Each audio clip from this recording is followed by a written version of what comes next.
Hey everybody, JPQ here. I wanted to take a second before we got started to welcome you to the Pro Wrestling Illustrated's Just Joshi show.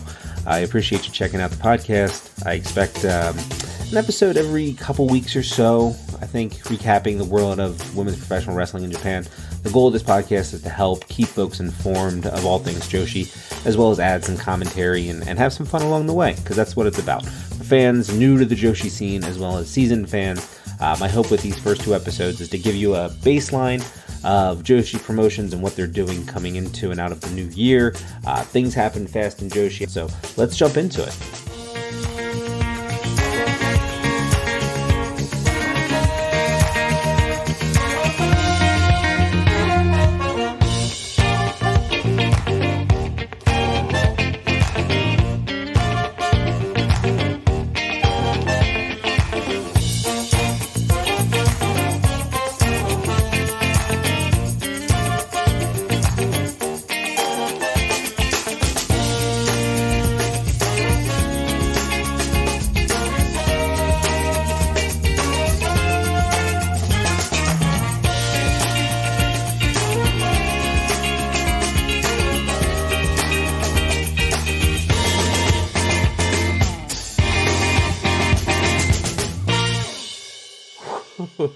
Woo! I don't know if I'm going to keep that opener, but that was fun for the first time. Welcome, everybody, to the first episode, the baseline episodes of Pro Wrestling Illustrated's Just Joshi. I'm your host, Big Paws on a Pup JPQ, and we're going to look at the Joshi scene in four parts. We're going to take a look at Stardom, TJPW, Ice Ribbon as separately, and then we're going to look at anything and everything with regards to the Joshi independent scene. And so I brought some friends on to do that with. We're going to do it over two episodes here. So Stardom and TJPW to start, Ice Ribbon and the Joshi independent scene comes in a couple days. So make sure that you like, subscribe, everything on the PWI Podcast Network here. But first up, we're going to start with Stardom. And my guest to help break all this down, the year that was, the year that might be, is the editor-in-chief of Pro Wrestling Illustrated itself, Kevin McElvaney. Kev, how you doing, bud? Good, JP. Thanks for having me. Stardom. How can we not start talking about Joshi without the crazy year and what potentially could be a crazy 2022 then with Stardom? I mean, my goodness, I don't know if I've seen this climb to, a global presence out of a wrestling promotion, and I can't tell you how long. Your thoughts on Stardom? When did you become a fan? Tell me about what you thought of their overall year in 2021. Gosh. So I want to say, I probably my first exposure to Stardom, seeing any of it, would have been like 2018, 2019. But I'd be lying if I said I was watching regularly at that point. I'm more like the past 2.5 years, started watching regularly in 2020. Nice. Essentially, I mean, I had friends that liked it. For me, there was a bit of a curve. The early version of, I don't even know if it was called Stardom World then, but the streaming service was, it looked like a GeoCity site the first time I saw it. It looks great now. That redesign in 2018 was a big upgrade. Yeah. So that was, okay. So I must have seen it even before 2018. But, I was actually not a subscriber until I believe it was early 2021. I actually had, I won't go into all of it, but it was just weird issues with the website getting my payment authorized, all this stuff. And you look it up, there's some other people who had similar issues. But that was a barrier for me because I would, obviously they put the shows, the We Are Stardom shows up on YouTube. They have some other things that they had offered. They did the Empty Arena show that they put up live. So there were other things that were out there. And then of course there's less legitimate ways of seeing anything. But that enabled me to really kind of keep up with things more consistently, watch the shows out on tour, things like that, not just see the big events. So, 2020 was a good year. 2021, as you said, it was just this big climb and continued international exposure. You had people starting to pay attention to Joshi that did not pay attention to it for a long time. You got to point out that Meltzer, Dave Meltzer was like the biggest advocate of All Japan Women in the 90s, but he just really, seemed to hardly even watch Joshi for a long time after that. Yeah. Once All Japan Women dissolved. And notably, Utami Shishista's reign got him, paying attention again. And of course, like there's plenty else to love. But I do think that the champ the former champ now, single tier, made made a big difference with that. She got a lot of people tuning in. Along with some of the rest of the roster that we'll talk about. But a lot of cool stuff's been happening, and I think they're going to continue to grow. I would, like to see them get. It helps that they've been working a little more in tandem with New Japan increasingly, since obviously their relationship with Bushiroad's still pretty young, but I think there's an opportunity. I mean, really, even if you look at what AEW is now and things like that, New Japan played such a big role in that because there was this mainstream exposure that it had over here. And I'm sure they're the primary focus is for them to get that back, but there's just as much room for Stardom to do that. And I think there are a lot of people who maybe even wouldn't be super into wrestling if not for, the right entry point, and Stardom could be that for them. Yeah, no, I wholeheartedly agree. I think I'm glad that you took it back to No People Gate too. One, because Saki Kashima main evented against Mayu Iwatani, and that's, always a plus for me, being a huge Saki mark the way I am.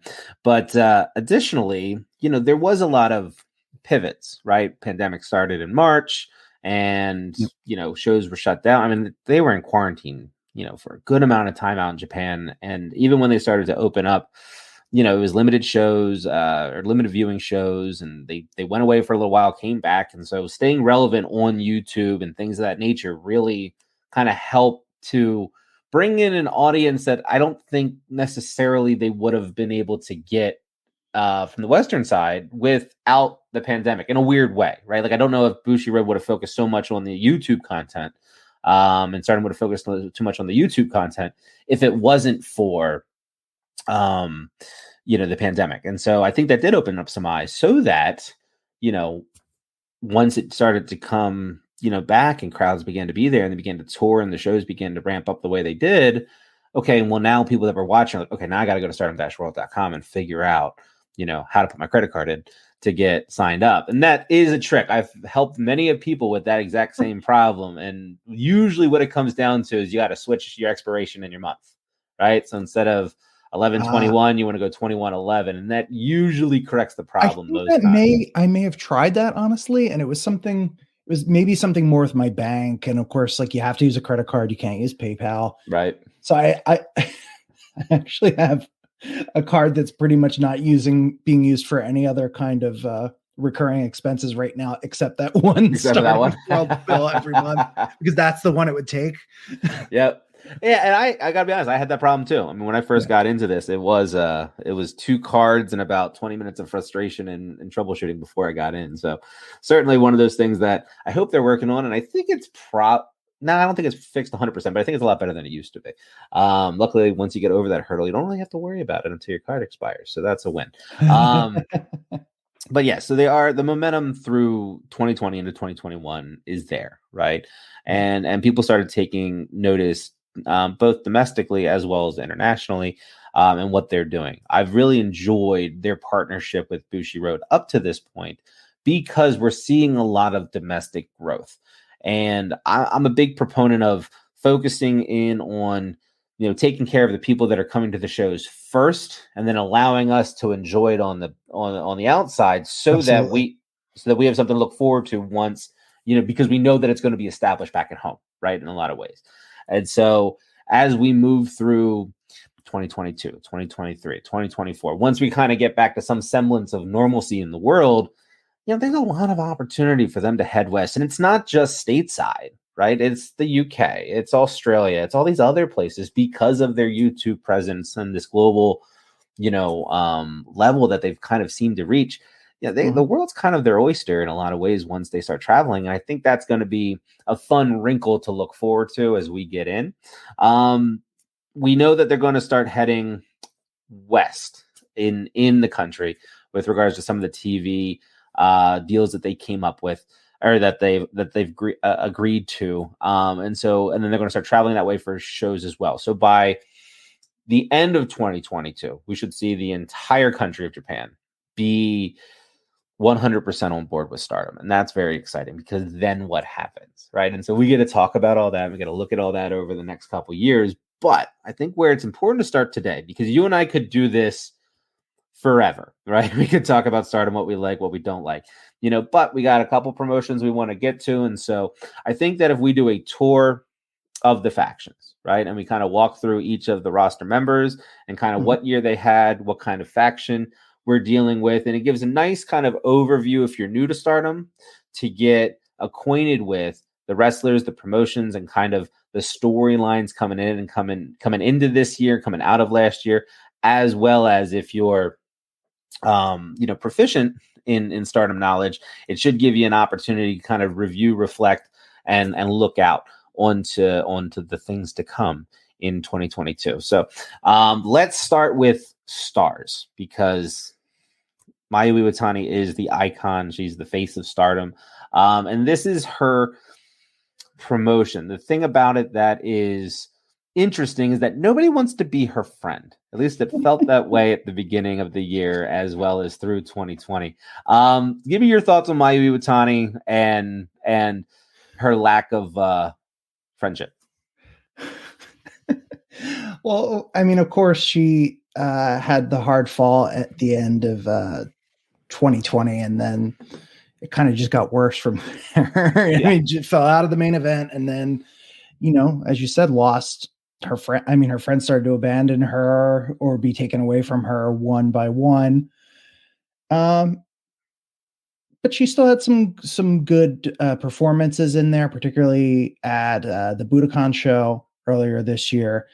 I mean, she always has good performances, but I mean, in terms of like a successful outing that she can be proud of, not just in terms of her wrestling, but the outcome. But what stuck out to me is a bit of a cosmetic makeover recently, which I think, I mean, it's needed for any wrestler after a certain amount of time, but it had been quite a while for her. So I think that will be helpful, but in a promotion like Stardom, she is going to need reliable allies, and that is something she's had a hard time with. So I think that's going to be key for her. Yeah, and that was kind of the theme, and in an interesting way, right? Because she lost the title to Utami at the end of last year, right? 2020 going into 2021. And, it's kind of like, what do you do with somebody that lost the title that's really at the top of the promotion as far as, tenure and legacy and things of that nature? And so to have everybody betray her over the course of the last couple of years, right? Saki went, Death went, SLK went, Tam went, she lost the entire faction. All through betrayals. It's like you kind of sit there and you go, well, you're kind of putting her on ice without coming out and saying that she has nothing to do, right? Like that's kind of they created a story to allow her to kind of cool off, but still be very much in front of everybody at the same time. And I found that to be a very interesting balance through the course of this year, and slowly but surely, as it began, right, as she lost Tam and all these and all her friends, she started to pick up some people, right? And you can make the case that from the beginning of the year through present day, nobody has had as much of a momentum swing in their favor with regards to their personal faction than Mayu Iwatani, in my opinion, right? Mm-hmm.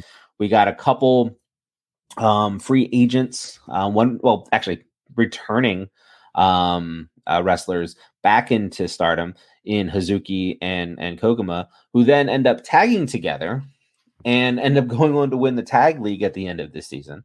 And then Hanan's there winning the future title at the end of the season, as well as Aida, who's been dealing with some injuries, has been there, and she's the loyal, partner of Mayu through this whole thing. And so what Stars wasn't right now is, and in a lot of ways, the momentum that they have going into 2022 is as high as everybody that isn't a 3-letter acronym known as DDM. Would you agree? Yeah, I mean, I think given a few months ago, I would have said Queen's Quest were doing fantastic, but after Momo abandoning ship there, and I mean, granted, now they've got Lady C in the fold, so there's some added power there, but that was a big blow to lose Momo the way they did. Yeah, I guess I'd have to agree. Which is, as you said, kind of overdue, because it was the redheaded stepchild for a while. And now it's been rebuilt. It could be, if not stronger than ever, then certainly strong and new in different ways. Yep. Yeah. I mean, again, you have the second best, right, tag team behind Julia, behind ALK, in Hazuki and Koguma. You have the future in Hanan or Hanan. I like to say Hanan, and if I'm wrong, I blame it on my accent. But you have Hanan, who's the future of Stardom champion, and Saya Aida, I would imagine, is going to be coming off of injury here in pretty short order. And so, you look at what they have at the top in Mayu, as well as what they have in the tag. We know that they have future promise in Hanan, and then Saya Aida when she comes. And so you look at that group, I'm of the opinion that 2022 is going to be the year of stars, right? I think they have one more signing in them. And, by this time next year, we're going to be sitting here saying they're going to be where DDM is now, right? If I can make a bold take coming right out of the gate here, right? I think we're going to have one more signee, and this momentum is going to continue. And we're really going to see Hazuki take that next step in the main event. Koguma finally figure out a way to win the high-speed championship. And Saya Aida is going to last the whole year. Right. And if all those things happen and Mayu can stay healthy, I think we're in for a big year for Stardom. You did mention Queen's Quest, right? Yeah. And we know that Utami Hayashishita is coming off of probably the most prominent red belt run, World of Stardom Championship run, probably in the history of Stardom. I want to give her that accolade. I think that given, not just the media age that we live in, right, and the accessibility to Stardom that they have, which is as much reach as they've ever had in their history in the last 10 years. She answered the call, right? And when you're kind of known as the ace, and they're going to give you the push, and you're expected to go out there and perform to the level that you are, I think she kind of knocked it out of the park this year, right? I mean, that was represented in the PWI women's top 150, coming in at number 2. We got, to your point, we had Dave Meltzer talking about her and Shuri in their 5.5-star match and promoting the year-end climax show, Cinderella Queendom, or Dream Queendom. It just feels like every promotion needs that one cornerstone ace. And Stardom this year found it in Utami Hayashishita. Yeah. So a couple of things to comment on there. I mean, one is that in 2019, or for the year 2019, she was second runner-up for Rookie of the Year with PWI. So she made a good impression out of the gate. She started collecting championships pretty quickly. And then from there, I forget exactly where she was ranked last year in the women's 100 at that point, but it was a huge jump. And, you were on the ranking committee, and you could speak to this as well. It was very nearly her chosen over Bianca Belair. And ultimately we decided to go with Bianca because there's a little bit more of an international significance and cultural significance there. But the fact that it was that close, to me, speaks volumes. And then also, I think, didn't Meltzer describe her as like one of the best athletic storytellers in wrestling, regardless of gender, something like that? High praise, because that guy, he'll say something's good when it's good, but for him to use superlatives like that, he really does hold off on using those kinds of terms until it's appropriate. So she made a lot of fans. She got a lot of attention for Stardom. It's reflected in Western media. One thing probably worth noting here is that it doesn't begin and end with what Americans think of all this. It's, realistically speaking, the bulk of the business success of Stardom is going to rest on what happens in Japan. It can definitely make everything more profitable and then potentially improve the quality of the product if it has this more international reach. But, because more resources are given to it and all that. But I trailed off a little bit there. the thought is that it doesn't begin and end with what you and I think, but the truth is that she just cut this really dominating presence with, was it the 10th defense she lost or was it the 9th? But either way, it was impressive and more than a year as champ. Certainly not set the record, but in recent memory had the most dominant reign. And to your point, had the most visibly dominant reign in Stardom history with the red belt. So that's huge. And I think people are going to go back and revisit that reign fondly in a couple of years. Certainly she could win it back at some point. She could go wherever else she wants and do well. She has all the tools in the toolbox. And again, only a few years into her career. So. Isn't it amazing? She starts with a blue block win her rookie year within a month and a half of being there. And then she goes on this crazy run through 2022. It's amazing in such short order what she's been able to accomplish. And then what is left to still be, right? I mean, again, and I think that's going to be the interesting thing as we talk Queen's Quest going through 2022, right? Because we have Saya Kamatani sitting there, the future, right? The Zoom herself. Tall Saya, pick the nickname. I don't care where you want to go with this. It's she's now our Wonder of Stardom champion, knocking down Tam Nakano at Dream Queendom and solidifying herself as the future, right? She won the Cinderella tournament earlier this year in the spring. She took out Micah for it. She then, ends up losing the opportunity. She ends up losing her first shot at the Wonder of Stardom Championship. She comes back at the end. She picks it up. In a lot of ways, she's their aerial high flyer that, really helps to promote. She does a fantastic job of promoting Stardom outside of Stardom. They use her. This goes back to Assemble, back when she would do the Phoenix Splash there. This goes to the Wrestle Kingdom card last year. This goes to the Wrestle Kingdom card this year. She is somebody that isn't just good matchmaking wrestler. She is must-see spectacle wrestler. And when you have something like that within your promotion, let alone within a faction like Queen's Quest, which is all about the championships and all about they're like the Yankees of Stardom, right? Like if you're part of them, you're considered top tier, right? You're top shelf.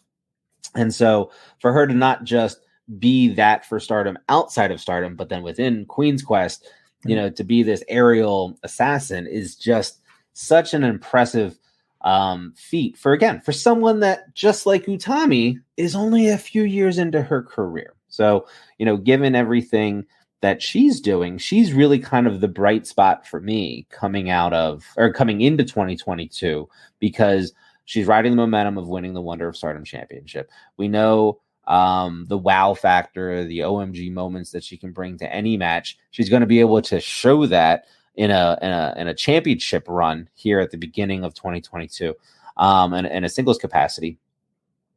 She's in a formidable tag team with Utami as part of Aphrodite. There's a lot of boxes that she checks off, in a lot of ways where, you and I talked about the leader of Queen's Quest, Utami and Saya. It feels like Azumi's doing the talking right now. So I don't really know if they have a de facto leader at this point. But it is one of those things where, the momentum seems to be with Saya. Utami's still right there with her. These two put together are an absolute force on the tag team side. The ceiling is as high as with anybody in Stardom with Saya Kamatani.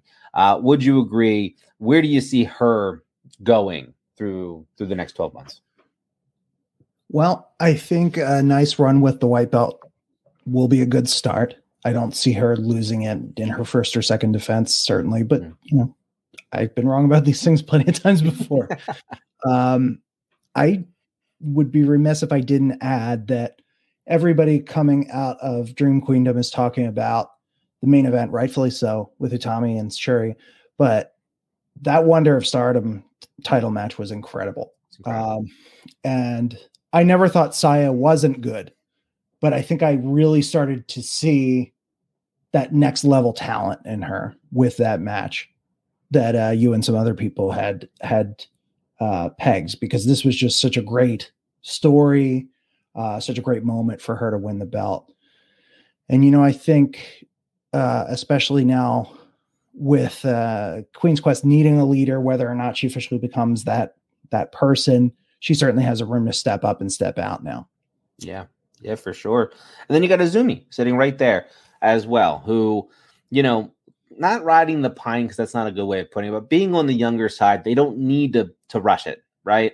And so she was kind of the first of her, Momo, and SLK in 2021 to have the high-speed champion. She had championship and she was kind of doing her thing. And we're like, okay, well, they're finally going to push Azumi. Well, that all kind of changed later. We'll get to it in a little bit. But now that we've established SLK, Momo, Koguma, Natsupoi, man, Azumi really has an opportunity at this point to show a little bit more tenacity than she has in the past, right? She's always kind of been a serious wrestler. So, I mean, being part of Queen's Quest, they really don't, play the wacky game too much.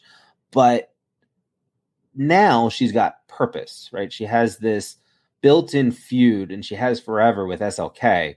But now that Starlight's now kind of surpassed her in a lot of ways, being a de facto faction leader, being the high-speed champion, taking people's masks, cutting throats. It's amazing what SLK is doing. It gives Azumi, who's always kind of been her foil, the opportunity to now come in and really level up her game on the storytelling side. We know how good she is at the wrestling aspect, but now now you're going to give her a program that's backed by a solid story that's not just history driven. It's going to be current event driven, and that's very exciting for what potentially could be with those two over the course of the year. Where do you see her headed? I think the one thing I would add is just what a great 90s style high flyer she is. She's not doing some of the crazy moves that Saya Kamatani's doing, but she's just such a great, I mean, it's weird to put it this way, but like a junior heavyweight style. Like, she is agile. She, is young and has a great trajectory ahead of her. But like you said, she just kind of needs that right slot to be slotted into. And then once she can find that she can do some really good things, I think. And just worth noting, though, that she has that ability, and that's only one part of the equation. Let's pop over to Oedo Tai, because they've pretty much, again, a lot like Stars. They were kind of on the back burner most of the year. They've really realigned over the course of 2021. Over the course of 2021, now going into 2022.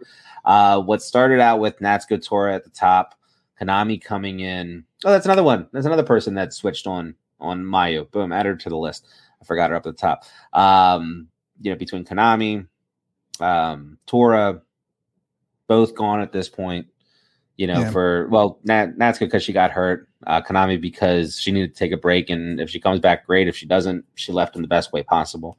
Fukigen Death, who is just nobody can say anything about Kori Yanayama to me outside of that she's one of the GOATs in the history of wrestling. Like, there's not a bad word anybody. I won't stand for it. So her coming in and playing this smoking sad clown is fantastic. Who needs somebody to be in control of her, now being Saki Kashima. Again, Oedo Tai is doing everything. Has made a lot of good decisions over the course of the year that has really elevated from this goofy kind of, chaotic, Suzuki-gun-esque, faction of misfits to this cohesive group of, just angry individuals. And then you add Momo Watanabe on top of it, right? Mm-hmm. So if it wasn't good before, and SOK's doing her thing, and she's kind of building, and she's got this whole gimmick, and she becomes the de facto leader after Natsuko Tora. It's the pivot after Natsuko gets hurt. Then you come in and you add the Black Peach to the equation, turning her back on Queen's Quest and joining Oedo Tai. I mean, I tried to go through it in a brief manner there. Where do you even start? I mean, they're the hottest faction coming. You know, according to Stardom, they're the best faction in 2021. Which I don't. Okay, but how do you look at that group and say, you know, they committed to one thing, it didn't work out, right? Because of the injury, so we're going to go a different direction, and then you end up with SOK, Momo, and Saki leading the troops down into 2022. It's crazy to me. It's crazy. What are your general thoughts on Oedo Tai going into next year? Well, I think faction of the year for 2021 is maybe, you know, regardless of what Stardom wants to put out there, pushing it a little bit. They were a little bit of an afterthought for a while there, and yes. that's nothing. You can do what you're given to a certain extent, and there was just so much else going on that even a group with the kind of history that Oedo Tai has, it was hard for them to stand out from the pack. But I think, as you said, kind of this shakeup has benefited them in a major way.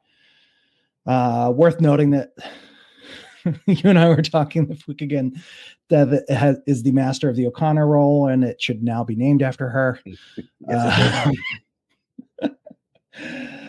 Other stray thoughts. I did think I was in watching the award show again earlier today. There was a moment during the match where I had the thought that, like, oh, this actually looks like a fully formed faction again, whereas it didn't really for a while. I mean, right. Certainly they had some numbers, but this felt like, as you said, a cohesive group. So I think they can do well in 2022. Yeah, there's plenty of talent there. And, you know, I mean, we could easily see Momo back in the red belt picture very soon, I think. So, yeah. I try to hold off personally for in my opinion, the two best factions this year towards the end, right? I think it started out with a hair versus hair match between Julia and Tam, right? We're talking Cosmic Angels versus DDM. I think I want to end this on DDM. So we'll start with Cosmic Angels. Tam Nakano has had probably, in my opinion, the best. She's probably top 4. I'm going to give it a 2 over Julia. Top 3 performance in Stardom this year, which in my opinion puts her like, I mean, we did it on the PWI, right? Which puts her in the top 10 women of all year. I found her Wonder Run to be fantastic. Many people are telling me that it's the best Wonder of Stardom championship run in the history of the company. Mm-hmm. I don't know if that's true. I was huge on Momo Watanabe when she had it, and then Io had it for a decent amount of time where she had like 9 defenses, and so I would have to go back and replay it against those. But as far as like trying to find a story and make things different, every single time she was in that ring, you know, if you're a fan of her style, of course the matches were high level, but the fact that she always tried to put this like fairy tale kind of spin or these little storylines in there and build these promos out of it were just, it's something that we don't see in Stardom a lot, right? It's kind of known as a work rate promotion in a lot of ways. There's a lot of high profile co-main main event type matches, good undercard multi tags, and got a Dragon Gate-esque kind of vibe to them. You know, and then you got Tam, who is an actress, is a model. She comes in. She didn't know about wrestling before she started with Actress Girl. She ends up getting picked up by Stardom. She works with Oedo Tai, works with Stars, comes over to Cosmic Angels, finally has an opportunity to be the number 1 in her faction. And when she wins the Wonder of Stardom Championship after a hair versus hair match, every single opponent she made a story with. Sometimes they weren't as great, like Tamina towards the end, but then you had these really elegant stories playing back on the history with Natsupoi, back when they were in Actress Girls, right? And then the Maya versus Tam respect, but I loathe you story, right? And, all these little ones in between. Nobody's done it like Tam with the Wonder title in the history of Stardom. I'm celebrating her for what she's been able to do. And we haven't even talked about the fact that she built a faction through the course of the year and who those people are. It's a banner year for Tam. It's probably her best. I don't know what more I can say about her. Kevin, where do you stand on Tam and how did you look at her 2021? I mean, she's fantastic. Main evented in that hair versus hair match at the Budokan. As you said, built a faction. We would do the weekly, as much as there's talk about the women's 150 and the PWI 500. The weekly ratings on our website sometimes just go up, like the top 10s in the various promotions. And then like there's the overall heavyweight and women's rankings and tag team rankings and all that. Really just a ton of attention being paid by Stardom fans to that weekly top 10 list and very firm opinions about things. Like there were at least a couple that really wanted to see Tam, higher even than Utami or Shuri. And I said, well, it's not that kind of list. It's not like who we like better. It's kind of where people are positioned. But the truth is she really made that belt. It already meant a whole lot, but she had a meaningful reign with it, I should say. And the fact that she was in the top 10 for the women's 150 with, effectively a secondary title. Mm-hmm. And this is all the world's promotions. And then it's a Japanese promotion with no TV penetration in the US, was able to do that.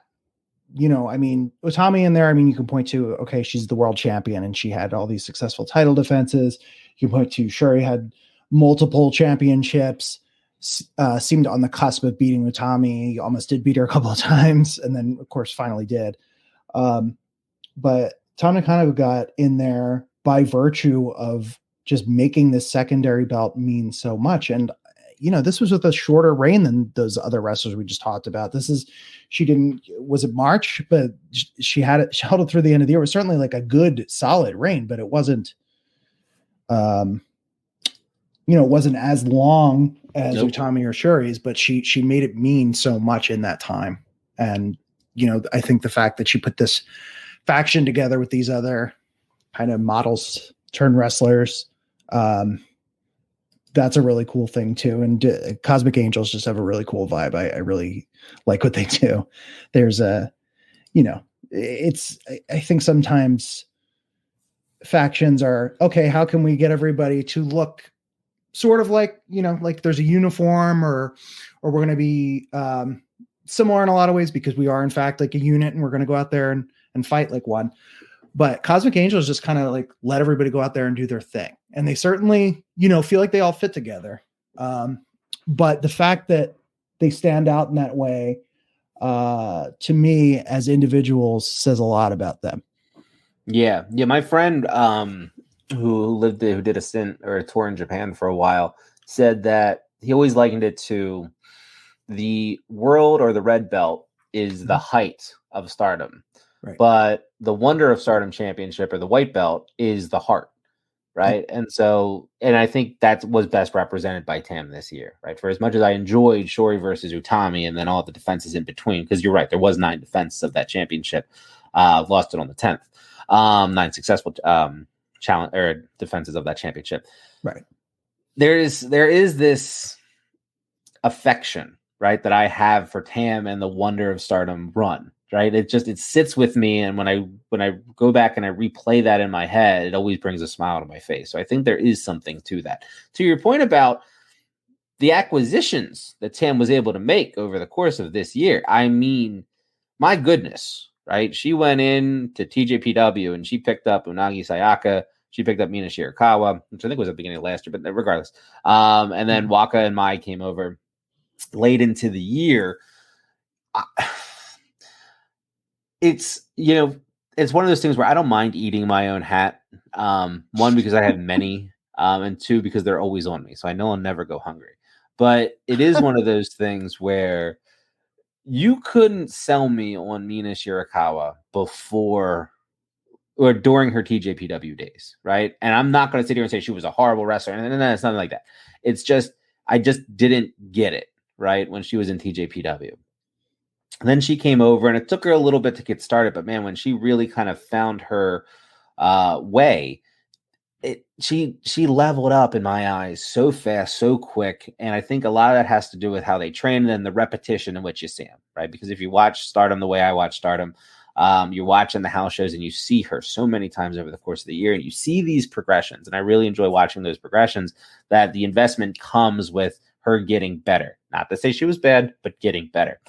Unagi, on the other hand, kind of comes in and she's portrayed as somebody who wasn't the greatest, right? Mm-hmm. And so they put her in this 7 trial series, and through this 7 trial series, she just gets beat by everybody. and it's not like going 0 for 7 is kind of expected, but the fact that she ate as much offense as she did, where she won me over early, was in her ability to show me, or to sell me on the fact that these people that were against her were, more than life themselves. And she did that through being punched in the face, being kicked in the gut, being thrown from the top rope. Nobody in the history of me watching wrestling has ever got over with me by being beat up. And Unagi was able to cover that this year. Then the personality began to come out, and then the random just popping out of nowhere and challenging for titles with no cachet whatsoever, but being granted them anyway. And we got to see her in all these different things. And then the offense came later. It's just a great story of progression with Unagi from the beginning of her tenure in Stardom through present day, where I just go, man, you picked a horse that nobody was looking at, and you turned him into, a Triple Crown winner. It's just amazing to me what she was able to do through 2021. And I give a lot of credit to that to Tam and Cosmic Angels, because I think without that faction, a character like Unagi probably doesn't exist. And they had that, it's worth mentioning, new record-breaking run with the Artists of Stardom Championship. Yep. So just as a trio, functioned very well, complemented one another well. Worth, since you put over Unagi so big, I would like to give a little more credit to Mina as well, who, like you said, came in and wasn't like the world's best worker. I don't think anybody would say she was, but she has come such a long way and has been working so hard. She has such an incredible personality that just comes through. She really has like just this it factor, right? It's overused, but she has it. And I think that is clear behind her, and they're giving her these opportunities, and for her competing for multiple singles titles over the course of the year, along with that Artists of Stardom Championship. Right. So really the 3 of them as a unit, solid. This faction really is driven off of Tam, Unagi, and Mina, and everything they've been able to do over the course of the year. So, faction of the year for me personally, just because of how it came together and then how they took off, these cosmic entities going into 2022 are ones that, are stellar to watch and should be celebrated every chance we get. And that leads us with one more faction, which probably has the most amount to talk about, but brevity is key. So Donna Del Mondo, Women of the World, DDM, just the all-star faction, right? We got our OGs from last year: Shuri, Julia, Micah, Himika, and Natsupoi. Julia, red hot at the beginning of the year, right? In a lot of ways, looked at as another ace, right? Like, you didn't know who the ace was prior to Utami's 3rd or 4th defense. Really, when she went after Micah and that was a good match, then you kind of took off and you kind of knew it was coming. But Julia was right there with her in the running the entire time. Shuri comes out of nowhere. Well, that's not fair. She has 1,200 matches underneath her belt over 13 years. Shuri comes in, but with Julia being in that faction, I don't know if we would sit here and say that she was going to be as protected as we thought she was going to be. I think that's a fair assertion at this point. And then, just the consistency and the depth with Micah, Himika, and Natsupoi, which, funny enough, are now your Artists of Stardom champions. To round out that roster, name me a better 5 in the history of wrestling than them, right? And keep the Dangerous Alliance out of it. Give me a better 5, in a faction, because I'm hard pressed. You know what I mean? Like, I'm sure that there's some, and I'm probably being a little, overzealous here, but my point is that they're up there. They're up there with the best of them in the world. And I'd be hard pressed to believe otherwise. What's your general thoughts on DDM? Tell me what you like. Tell me what you love, because there's not a lot to dislike. That's for sure. No. And I agree with you that it seemed at least late 2020, early 2021 that, Julia seemed like she would be the next breakout star. And, certainly there were things like injuries later on in the year that derailed her a little bit. But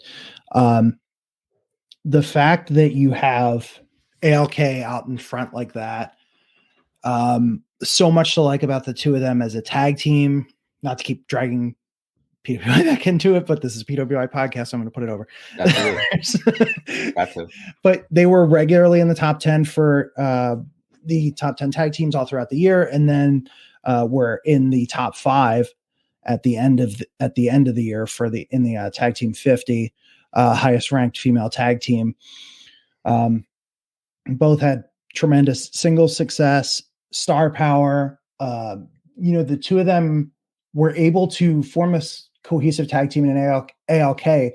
On paper, kind of looks like they're very different people. Julia's this fashionista and Sherry's this MMA fighter, and they looked very different in that regard. They carried themselves differently, but as ALK, they kind of doing this like postmodern fashion kind of. Geez, I feel like their hair colors and cuts were changing every week for a little while there, or at least Julia's were. But great presentation, great success in the ring as singles and in tag matches, and the subject of a feature story in PWI, which, like, in my eyes, they were just like the hottest faction in wrestling, period, in 2021, like most consistent. Yes. You take into account everything. And I get that they're not on American TV drawing high ratings every week, but like, find me a faction that was promoted more consistently and strongly than them. Because not only do you have those two, then you have the Mahimapoi, who are now the Artist Stardom champions. And you have, 3 very interesting competitors there. You have the powerhouse Himeka, and Micah's just this great all-rounder, can do anything. Yep. I think she's underrated, but I think people are on to how good she is. Yeah. She's been wrestling a couple years, and that judo power that she's got is underappreciated. Fantastic. And of course, had a win over Utami in the 5-star Grand Prix. That was a huge thing. And Natsupoi is awesome. Just very big fan of her work and some innovative moves. Just this fantastic, like, I keep bringing in all these weird comparisons because really what she's doing is a classic Joshi style, but really sped up, but like an X division almost. Like, she is just like boom, boom, boom all over the ring. I'm very eloquent the way I describe things, aren't I? Boom. She's like boom, boom, boom over here. But again, also great presence. And then the three of them together as a team all complement each other very well with their respective personalities. And it's just such a great unit. And it looked like it was almost done for even a few weeks back, but then thankfully they got it together. So yeah, they came back. I mean, just in this year alone, you have Goddess of Stardom champions in Shuri and Julia, right? ALK. You have 2 different variation. Nope. Well, multiple Goddess of Stardom. You got multiple Goddess of Stardom champions through 2021. Yeah. You have the Artist of Stardom champions currently, as well as in 2021. You have Natsupoi, who was the high speed champion in 2021. You have the Wonder of Stardom champion in Julia in 2021. You have the SWA champion and now the world champion at the end of the year in Shuri, yeah. Right? So yeah, in 3 belts. So everything outside of the future of Stardom Championship, right, has been held by DDM in 2021. And so there's a lot of titles, right, in Stardom, right? It's kind of almost laughable at times because I've been through them, and what's nice is they color code them, which is always a plus for us to pay attention to. But it is one of those things that regardless of the color strap, chances are that in any given calendar year, DDM is going to be holding it at some point. And they proved that like I say, at this point, they proved that last year. Yeah. And I wouldn't be surprised if they prove it again this year. But that's one other thing that comes to mind. Sorry to cut you off, but please. Like LIJ vibes, you know, in New Japan. Sure. Like this is not just the holding all the various championships and singles and tag team categories, but like this kind of fun, mischievous presence. There's international appeal to it. There are people who don't watch a whole lot of Stardom who are still like, oh, I really enjoy these ladies. They're great. And get the DDM shirts and Hot Topic then. Like, I'll go buy them. I don't know if I'm going to pay $50 to New Japan Token Shop to get it sent, but yeah. Can't say enough good things about them. Huge fan. Yeah, me too. And again, they're not cocky. They're confident. Right. In a lot of ways. And it doesn't stop there with them, because we've got, right at the end, we had two newbies coming in. And I'm going to tell you, as somebody that follows the Joshi scene, these aren't two rookies coming in the sense of, they're still at the beginning of their careers. A couple, Tekla's only, okay, so it's Tekla and from Ice Ribbon, as well as Mayumi Mirai from TJPW, who's now going by just Mirai. These two, in their respective promotions, were two individuals that weren't just getting screen time, but fans were beginning to notice, and they were beginning to get over, right? Mm-hmm. And so this type of fanfare that Tekla and Mirai separately were getting, they're not just coming into DDM to be the jobbers at the bottom like Waka and Mai, right? And kind of separating Mina and Unagi from the bottom of the faction. They're coming in with fan bases from other parts of Japan, right, to celebrate them. And right off the bat, they are partnered with Julia, right? Who is probably one of, if not the, she's probably not the most popular, but she's in the top 3 most popular wrestler in Stardom right now. Man, you got the Julia rub, plus their additional fan bases coming in, plus the debut couldn't have gone any better, especially for Tekla, on all the socials with the gift game that was going on. It's just an incredible job by everybody involved to make a splash right right now going into the new year. Everything about it I felt was strong. What was already a spoiled promotion now has just gotten more rich with these two added. When you saw Tekla and Mirai come in and debut, when they took those Momo masks off, right, this little low-key storytelling that they've been telling the last couple pay-per-views, beating up Waka and Mai and Ruaka. Mm-hmm. What was your impression of Tekla and Mirai, and do you think that we're going to see a little trouble in paradise between Julia and Shuri? Do you think we're going to see a 6th faction at some point this year? And if you do, is it as transparent as Julia and these two, or do you think it's going to be something that we're not ready for? Yeah, I mean, there's a lot to unpack there. The first impression is just immediate impact. And like, this was a big deal, and this was going to change the course of Stardom in the year ahead. There's some other free agents out there right now. I wouldn't be shocked if we see a couple of them come through at some point. But really, I think I don't know that those 7 wrestlers are going to be sustainable in one group. I think somebody's going to get a big head, or somebody's going to get dissatisfied with where they're at. The deck could be shuffled around a little bit, or maybe it's like you said, there's another group created because there's enough talent to support it. Yeah. But I mean, it's an exciting time to watch this product because you have a lot of other promotions would have this level of talent, and you would kind of abandon hope that all of them would be used well. But the fact is that Stardom, even when, someone like Mayu had to take a back seat for a little while after being such a big deal for a long time, they did it in such a compelling way and used it to advance the stories of all these other wrestlers at the same time. So I'm kind of all over the place here with this, but I think we're going to see some big changes over the next couple of months. I selfishly hope that that Shuri and Julia can at least stick together.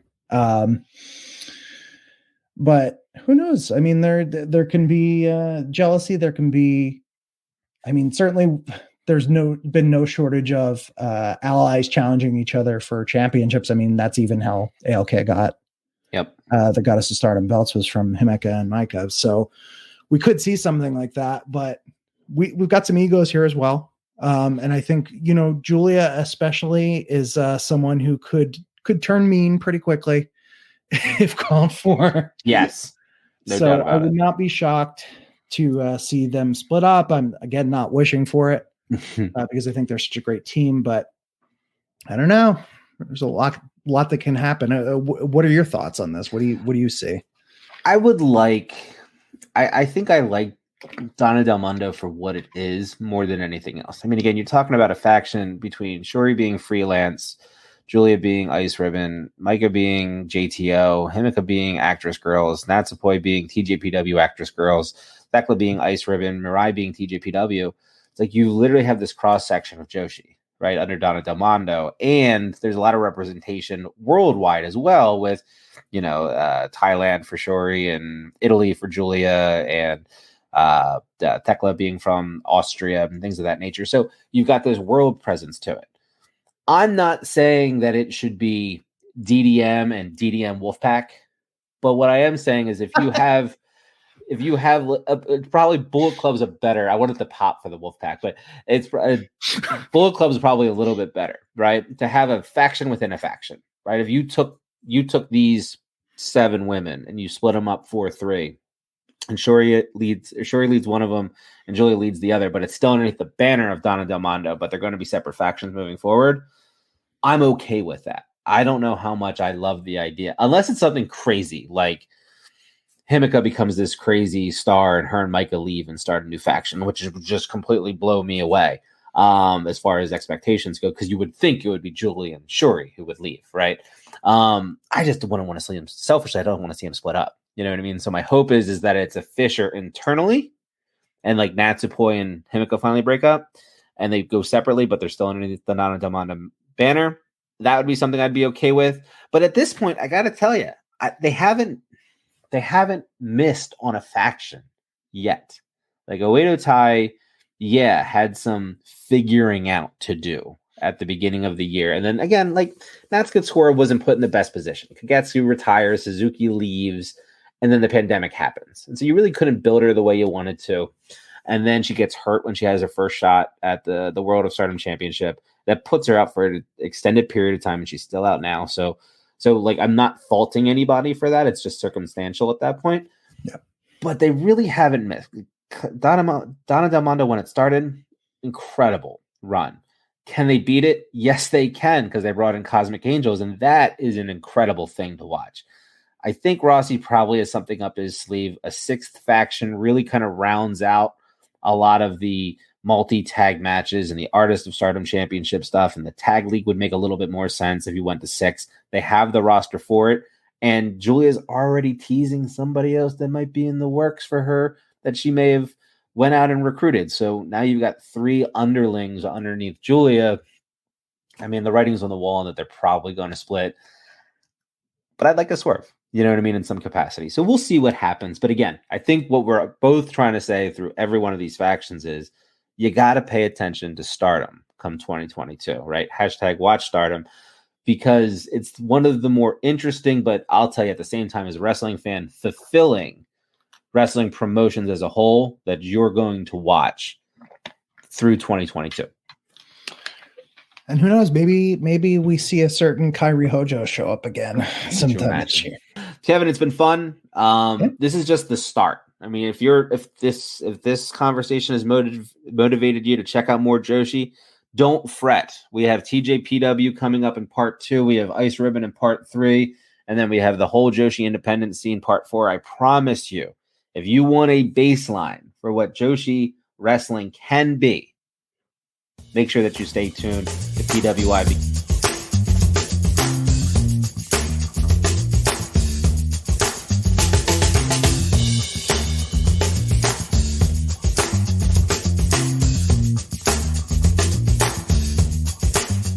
Welcome, everybody, to part 2 of the baseline here on PWI's Just Joshi. I'm your host, Big Paws on a Pup JPQ. And today we're going to make our focus Tokyo Joshi Pro-Wrestling, TJPW.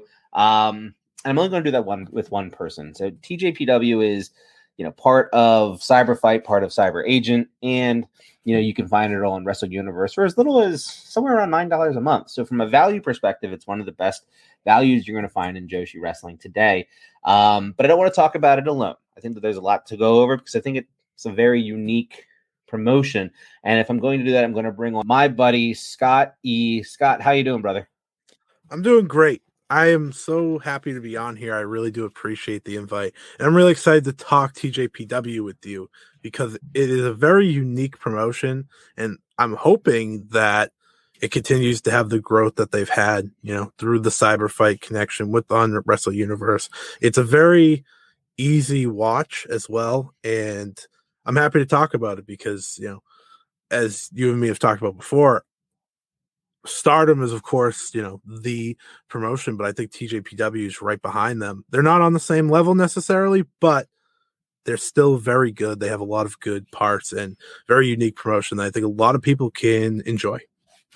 Yeah, I think that they have created separation, right? I think when you look at Joshi as a whole, sure, Stardom has kind of breached into more of a global presence at this point, and then TJPW really has done a nice job, creating kind of its own niche. I don't know if I would say like full separation, but I think that they've done a nice job kind of, hey, this is who we are and this is what we do.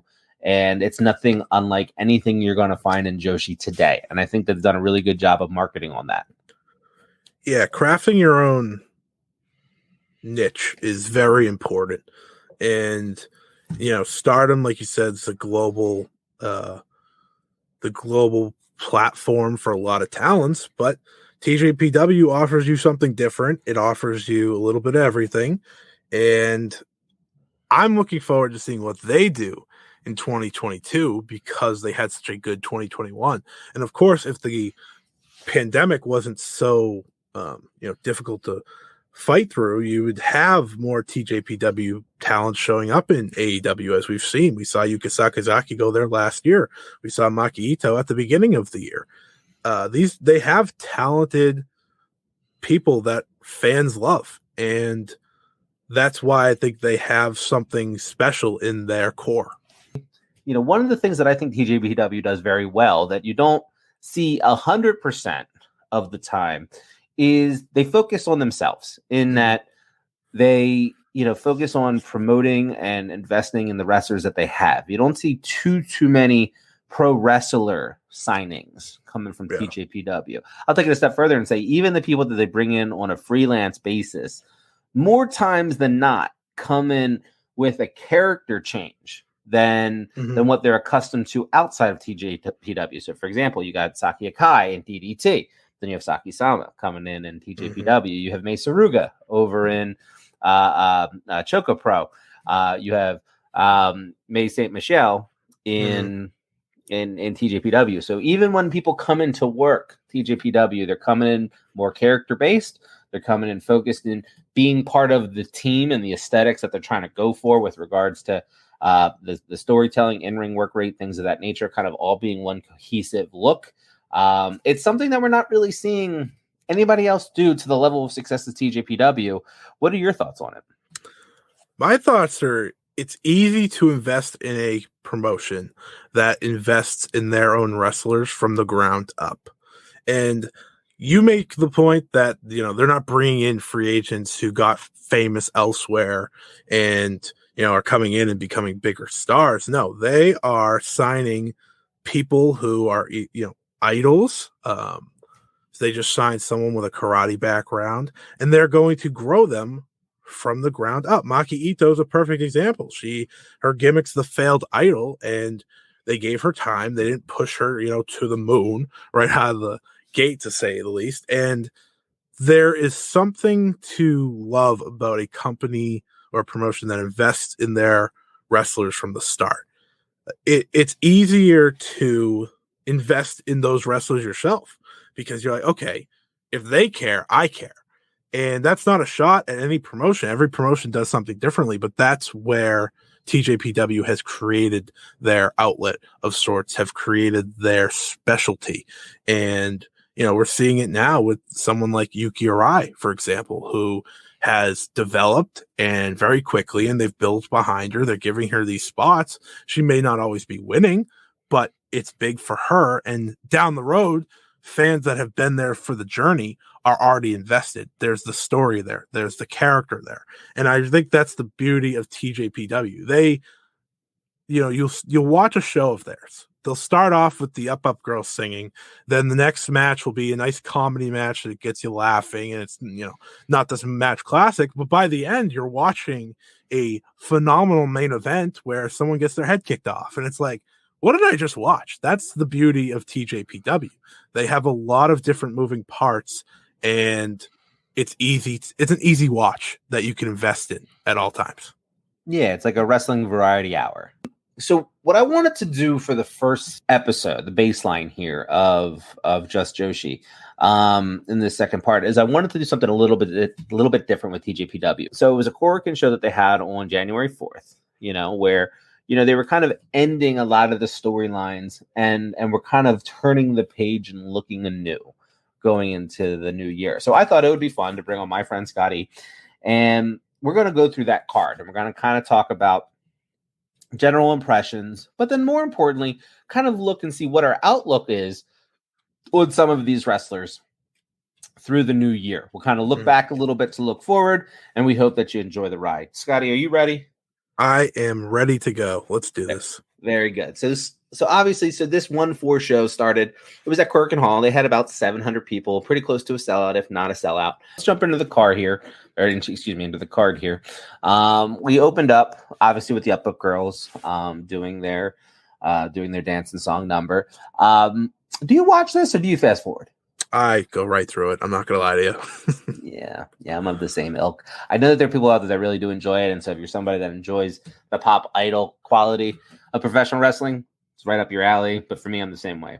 Hit the fast forward button until we get to the first match, which in this case was Mahiro Kiryu and Moka Miyamoto versus Arisu, Endo, and Suzume, the B.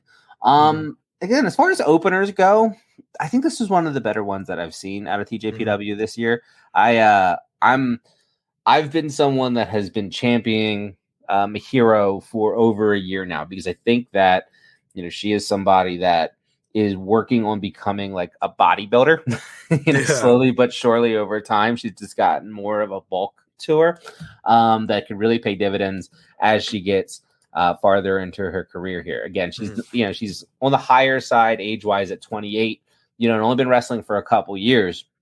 I think last year being her rookie, 2020 being a rookie year. But it's something where as I watch her progress over the first couple years here, I'm like, man, if she just keeps putting on the muscle, they're going to have no choice but moving her up the ranks pretty quick. And I thought we saw that exhibition of power in this match. And that was my biggest takeaway was, man, she can throw some people around. Obviously, we know fan favorite Suzume, is in there doing, I'm not going to call it a high speed equivalent, but, she's in there getting her work, getting her offense in. So this was a fun back and forth that lasted, roughly about 10, 11 minutes. What were your general thoughts? I thought the match, was fine. It was, I think I'm with you though, it's a better opener than usual.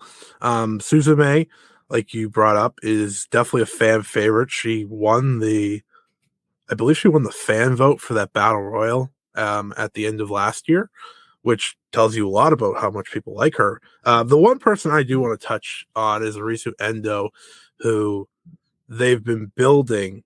You know, she was a rookie in 2021, so she's very new, but she is a perfect wrestler to watch when it comes to the way they invest in their talent.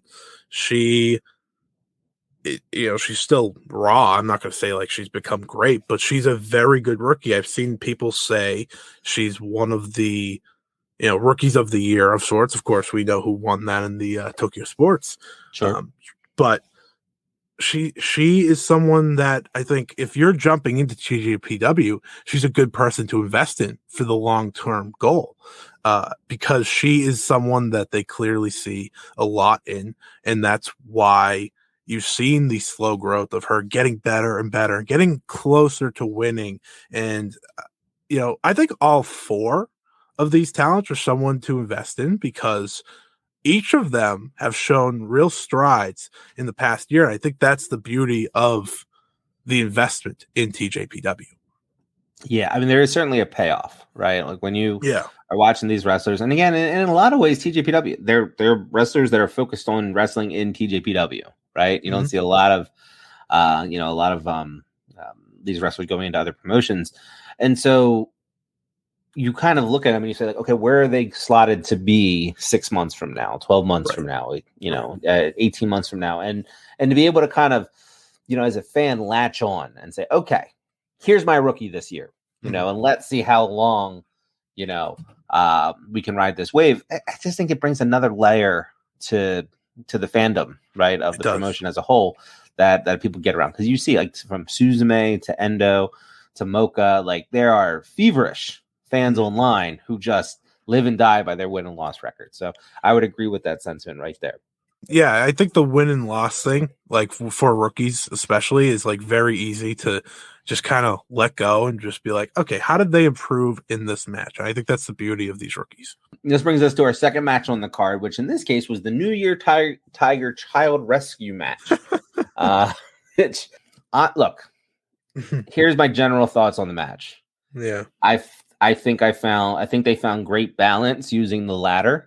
To where it was primary to winning, but they never really used it. It was never the central focus of the match, which I found to be rather enjoyable, because just because there's a ladder in the ring doesn't mean you have to always use the ladder. So I think they did a good job finding that balance. And again, for a Shoko Hyper match, I'm going to tell you that was a very fun, strong, effort for about 12 minutes, and of the three matches over the last 3 years, I'm going to tell you that was probably my favorite of the three. Yeah, these are crazy watches. That's what they are. I appreciate their, determination to continuously do them.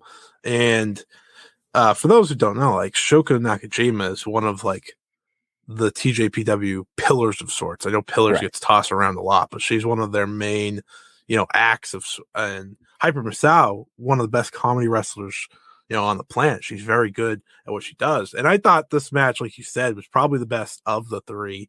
Very, very enjoyable. If you don't look at it in a sense of, oh, well, they should have been more serious and they should have, cared more about the in-ring product. No, that's not what this is about. That's not what TJPW is about. They're going to have fun. They're going to throw around, was it dinosaurs? Yes. Yeah, on the ground, sure. Yeah. And look, as somebody that has two children under the age of 3 and has those like those resin dinosaurs, like those legit figures, those things hurt.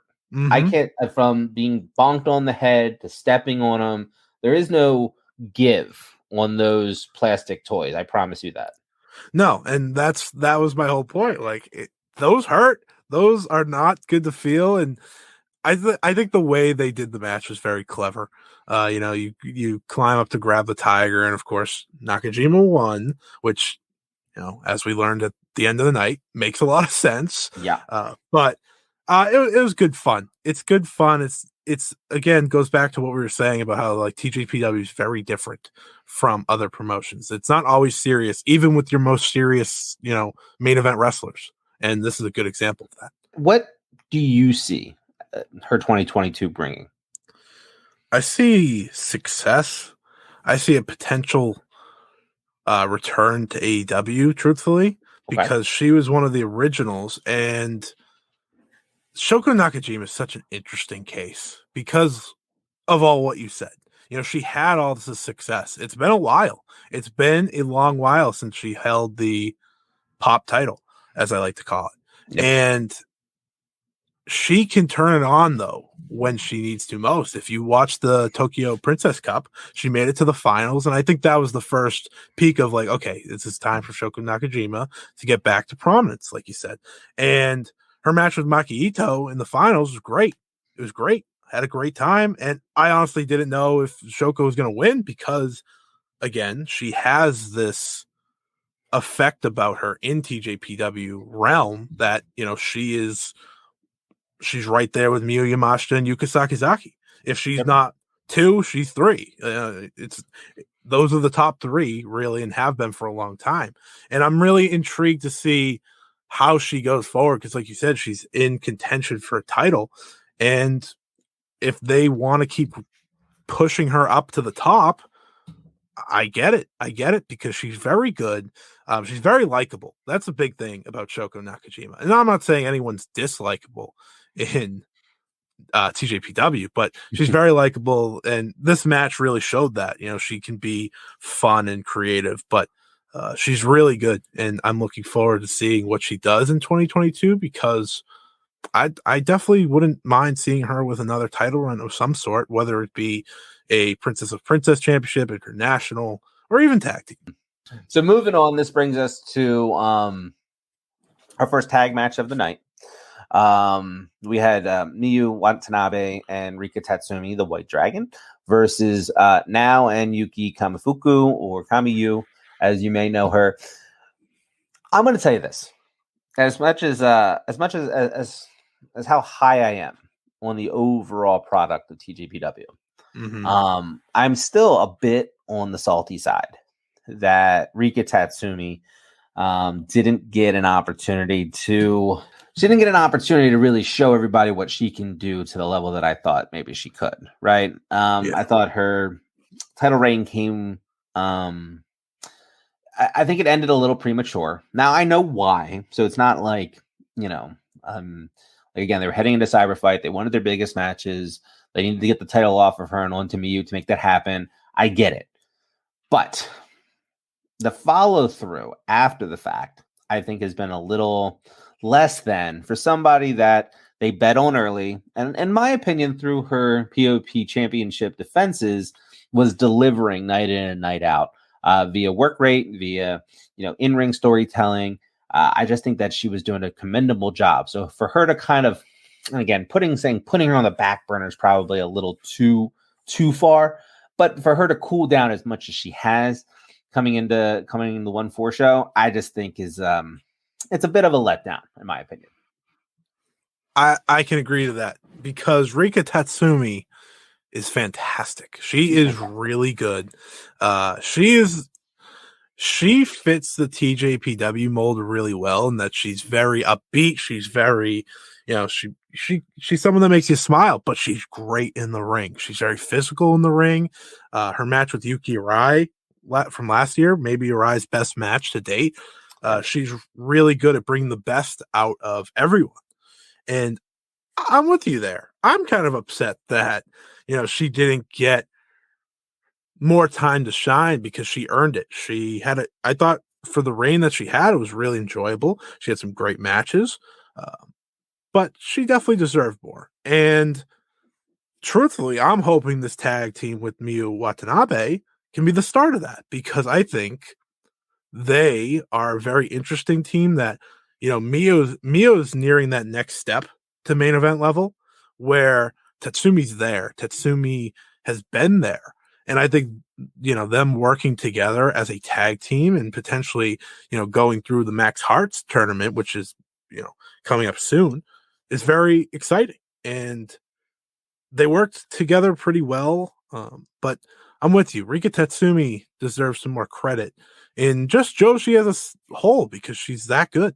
That's right. Yeah. First of all, everybody should be giving her the love. Absolutely. Yeah. Mm-hmm. And look, and I don't want to make it sound like they've done nothing with her, right? Like she made it to the quarterfinals of the Tokyo Princess Cup. She She took out Hikari Noah in the first round, so she took out the International Princess Champion right off the get. She then takes out Hyper Misao before losing to Shoko. So it's not that, she was completely an afterthought. It just feels like, coming out of her reign that, and given her wrestling ability, right? Mm-hmm.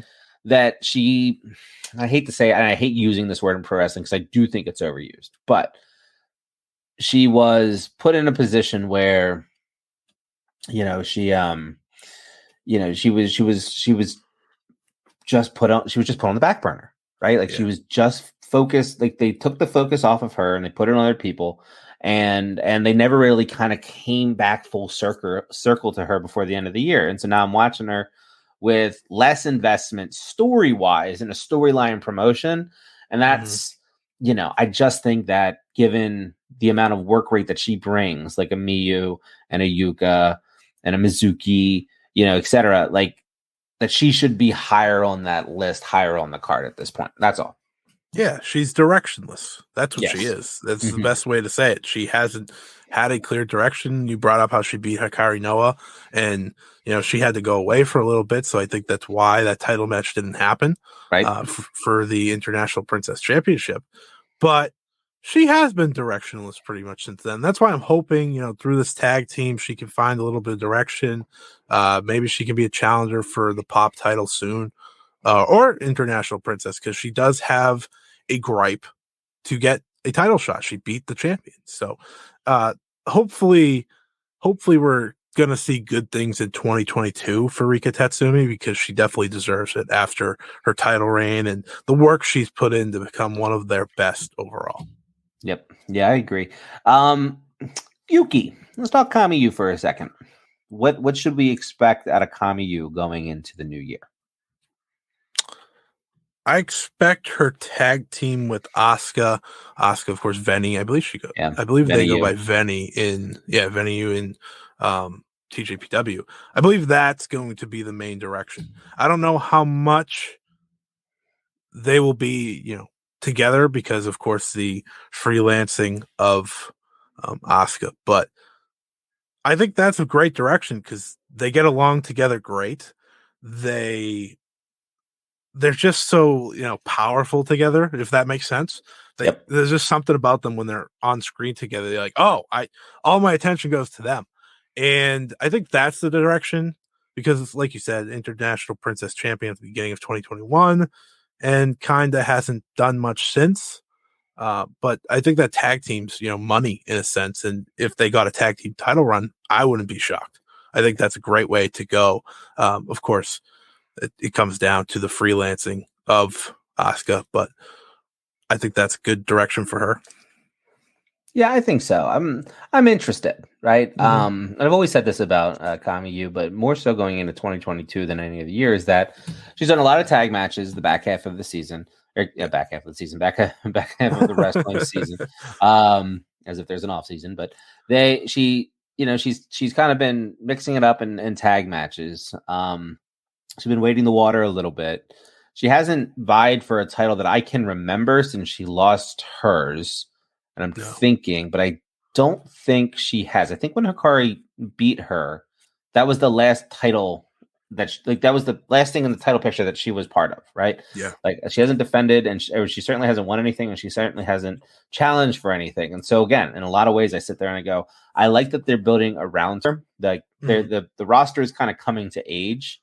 Yeah, a little bit, and and now Yuki's there, and what are they going to do with her? And so I'm going to keep an eye on Kamiyu as we go through 2022, because I think, as much as she's a seasoned entity within TJPW, I think a lot of these younger bucks are coming up, and she's going to help to be the gatekeeper to help get them over. And if that's her role in 2022, I think that's a good I think that's a good role for her. Yeah, I love that call. Actually, I think being that type of gatekeeper, maybe she's the big win that Yuki Rai gets. Maybe, that's a good spot for her potentially. I'm not sending, Kamiyu down the card or anything, but Yuki Rai is someone that they clearly want to build behind. And if she was to finally get a big win, Kamiyu fits that bill. She does, because she's established. She has a title reign to her name. And I think that's a good call with the gatekeeper of sorts. I think she can definitely give someone a huge win, just, based off of her TJPW standing alone. So, and I do think the tag team thing is potential. It has potential. It's just a sense of, can they do it, which we'll see. But I like your call there. And I think Yuki Arai would benefit from a big win. For example, I mean, there's other rookies, of course, too. Yeah, I mean, again, she's like 7-0 in her last singles matches, so like they protect her. Like, so she's already starting to show that little, like, that little bit of, hey, you got to beat me to kind of get to that next level. I think that would be a fun story for them to tell, for sure. So this is where it gets a little interesting for me, because I've been on record. I'm not a huge Palm and Neko fan. Right? Join the club. When it comes to the cats and the clowns, I tend to veer towards, not enjoying them as much as other people. And so, for them to be middle of the card on the 1-4 show, I thought was very interesting, because they've always kind of been the opening act, right? And so, then you notice that the Bakaretsu sisters are there, and this is kind of the send off for Nodaka, and you're like, okay, this is making a lot more sense. But Scott, sitting here tonight talking to you about the 1-4 show, I'm going to tell you that was probably the best Neko Palm match that I've seen to date. Right? I'm not going to oversell it and say that it was some barn burner type of match and things of that nature, but given that the teams were, Neko and the Bakaretsu sisters, versus Kobashi, Palm, and Raku, you sit there and you go, on the surface, if you're somebody that's more likened to very specific types of wrestling, championship level wrestling, main events, co-mains, things of that nature, well, this one's not going to be the one that jumps off at the card for you. But when you're talking emotion, comedic timing, that really interesting type of mixed multi-tag where everybody kind of gets to kind of hit their spots. I think this match hit and checked all those boxes. I really do. And I want to give, again, this is such, not to say like this is crazy out of character for me, but I really want to give some praise to Neko, because I think there was a couple times in this match where the cat, just performed at an above average level than what I've seen from her in the past. Like, she knew it was 1-4 and she came to perform. And, on surface, or, on the surface, I give a lot of credit to showing up on the big shows. And Neko did that for me this time. And I found that to be very, I enjoyed it. I rather enjoyed that match for that reason. And then the motion of Nodaka kind of waving goodbye and everybody at the end and everything that was going on. What did you think of this match? Was it a fast forward for you, or was this one that you invested into? So when you told me, I was coming on the show, I made sure to go back and watch it, because originally it was Fast Forward City. I will not lie. And this is the beauty of TJPW, right? You have all these different types of matches that they're not gonna entertain everyone. They're not going to bring in everyone. But I will say, I went back, checked it out, checked some of the key points out, and they did a good job. They were in a big spot. Like you said, I middle of the card, still not like main event or whatever, but they were higher up the card. And I'm going to be upset that, Nodoka's leaving, because I liked her a lot. I thought she was coming into her own big time towards the end of the year. And then she kind of just was like, yeah, see you guys. And I was like, oh, that's tough, because she was unique from everyone else. And I guess really everyone is. I mean, you only have one cat, but it was entertaining. And I think a lot of the time, if you watch these matches and you kind of just try to forget that you're watching wrestling, just treat it as, all right, let's see if I get entertained. Let's see if I can laugh.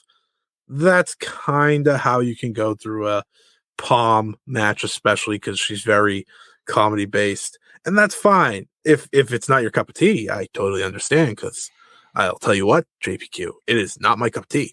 But but I can appreciate it when I go back. And I liked how you said it was above average from what you would expect out of Neko and Palm. So they showed out for the goodbye for Nodoka, which was nice. You put this palate cleanser farewell in the middle of the card, right? To where you have a cat, two sisters, a model, a clown, and a train, going out there and mixing it up and kind of bringing the levity back to the show, right? Mm-hmm. In a lot of ways. And so, I usually call that my limoncello match. It's a palate cleanser. It's a way to kind of reset so that you can kind of dictate what the rest of the card is going to be. Yeah. And coming out of what the show was and then what the show is about to go into, I think this hit that plus some feels because Nodoka was leaving. Again, if they're sealing, it's like gymnastics. If you're doing a move that can only get you 4.7, right? I think they got a 4.7. You know what I'm saying? Like, I think they maxed out at whatever the ceiling of this match could have been. And in that sense, they knocked it out of the park. They did. And I like the palate cleanser idea because, the next three matches were relatively serious. So this gave you a chance to kind of, get an emotional feel too. With Nodoka leaving, like it was emotional, but at the same time, it like lifted your spirits, which is always nice. So I liked when thinking about it that way, it's a lot easier to appreciate, and it's not necessarily as big a match as maybe the spot in the card says. Maybe it was seen more of the palate cleanser before the big three matches. And I think that's fine because, not every match needs to be high stakes. Not every match has to be high stakes. If there's a main event, a co-main event, let's call this the Coco main. We've got the Coco main event here, Yuka Sakazaki versus Yuki Arai, in a veteran versus rookie, coming of age type of story here. Like, can Yuki Arai really establish herself as being the next, main eventer is probably too tall of an order, but what the next, one to kind of punch through into the upper echelon of TJPW. And she's doing it again. She got a gatekeeper in her way, and Yuka Sakazaki found this match to be incredibly engaging. Again, in a lot of ways, Yuki Arai is as advertised. For someone that, again, hasn't been wrestling that long, you're only talking, has it even been a year at this point? I'm not sure. But, her charisma just jumps off the charts. Her offense has executed it pretty well considering her time in pro wrestling. She's obviously got an athletic background to her. Again, if there was a 5-tool player blueprint, and you were drafting pro wrestlers, Yuki Arai is at the top of the list because she checks all those boxes. What were your thoughts on the match, and where do you think the ceiling is for Arai moving forward? I thought the match was another good display of, she gets so close, even when she's getting beaten down, and Yuka was not holding back on some of the offense she was hitting Yuki Arai with. But she gives you that belief. She has that fighting spirit that's so easy to attach herself to. And the 5-tool player aspect is Yuki Arai understands a lot of the hard things right off the bat. She understands the emotions. She understands the way to sell and all that to make you feel for her. And in time, her offense gets better and better and better. What's her potential? I'm going to be honest, Princess Champion. That's where I think she goes. She is super popular because, she's part of the Idol band. What is it? Idol group, SKE 48, maybe off the top of my head. That might be it. She's very popular. She's been main eventing purposely in shows. They're teaming her with Miyu Yamashita, Maki Ito. They're teaming her with the popular ones because they want her to learn quickly on the fly. And as long as she keeps embracing wrestling, the sky is the limit. She's someone that TJPW can build behind. They want to build behind. That's why she, for a rookie, has climbed the card a lot faster than others. And she's going to be a champion. As long as she stays with it, she's going to be a champion. She's going to probably be the top champion. And I applaud her for balancing the idol group and the wrestling and really seemingly embracing wrestling. She didn't have to. She doesn't have to. She's already successful in one art form, but she is doing this, and it's very much something I can appreciate. She's having these great matches. I think her trial series, without being almost always official, is that match with Rika Tatsumi was good. She had a match with Miyu Yamashita, and then this one with Yuka Sakazaki, really good. Just shows the heart, shows the passion that you want to see out of her. Because again, she doesn't have the wrestling background, but she's trying to show, hey, I belong here, and it's really easy to watch. That's why she's in this singles match. Yeah. That's why she's against Yuka, and that's why Yuka may or may not put her over. And what happens? Right. Of course she doesn't, right? Yuka picks up the W here the way she should. I just thought, you were talking about how, hey, pay attention to her. The perfect example is at Wrestle Princess 2, their biggest show of the year.